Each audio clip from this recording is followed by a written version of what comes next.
Strategies of entering into a जेवी।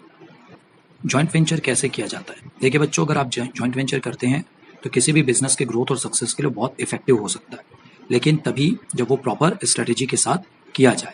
अगर आप सही स्ट्रेटेजी फॉलो करते हैं then your joint venture can become a successful business, otherwise it can fail. तो what strategy you should use to form a joint venture?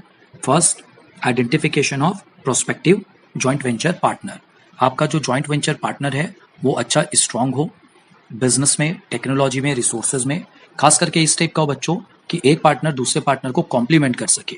जो एक का स्ट्रेंथ है वो दूसरे का वीकनेस है, जो एक का वीकनेस है वो दूसरे का स्ट्रेंथ है, तो वो एक दूसरे के वीकनेस को दूर कर सकते हैं। They can complement each other. For example, अगर आपके पास इकोनॉमीज ऑफ स्केल है और दूसरे पार्टनर के पास अच्छा मार्केटिंग और ब्रांड वैल्यू है और दोनों अगर मिल जाए तो उससे आप एक अच्छा लार्ज मार्केट अपने प्रोडक्ट के लिए तैयार कर सकते हैं, क्योंकि एक की वीकनेस दूसरे का स्ट्रेंथ और एक की स्ट्रेंथ दूसरे का वीकनेस आपस में एक दूसरे की स्ट्रेंथ बन जाते हैं।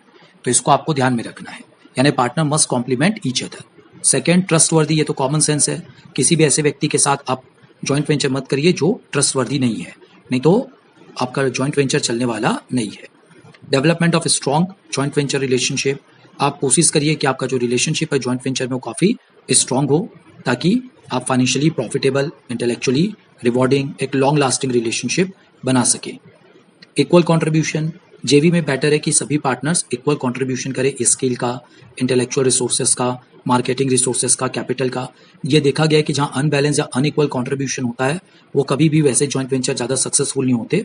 वहाँ पर हमेशा डिस्प्यूट होता है कि मेरा कॉन्ट्री ज़्यादा है और आपका कॉन्ट्री कम है। Return agreement, that is the key. हम सब जानते हैं एग्रीमेंट रिटर्न हो, क्लियरली सारी टर्म्स को डिफाइन करिए, सभी पार्टनर्स के राइट और रिस्पॉन्सिबिलिटी तय होना चाहिए।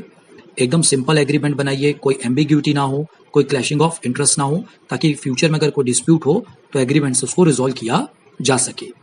लिमिटिंग द स्कोप ऑफ जेवी। शुरुआत में जेवी का स्कोप लिमिटेड रखिए, अपना एरिया पहले से तय करके रखिए। हाँ, बाद में जब पार्टनर्स का आपस में कॉन्फिडेंस और विश्वास बढ़ जाए तब आप अपने जेवी को आगे बढ़ा सकते हैं, कोई दिक्कत नहीं है। Well defined business model. आपका जेवी का बिजनेस मॉडल और नेचर ऑफ बिजनेस एकदम वेल डिफाइंड होना चाहिए।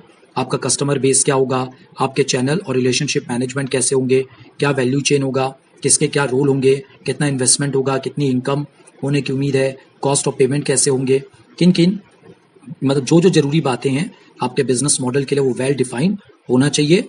Next, flexibility. ये बहुत जरूरी है। फ्लेक्सिबिलिटी के बारे में ऊपर भी मैंने कहा था, फ्लेक्सिबल हो और सभी पार्टनर के फेवर में हो।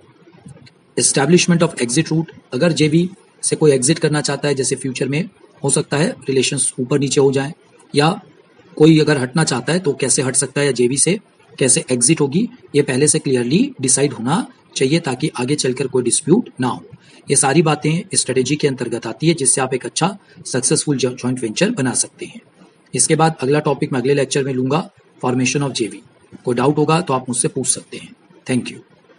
Thank you for watching. Subscribe my channel for more lecture.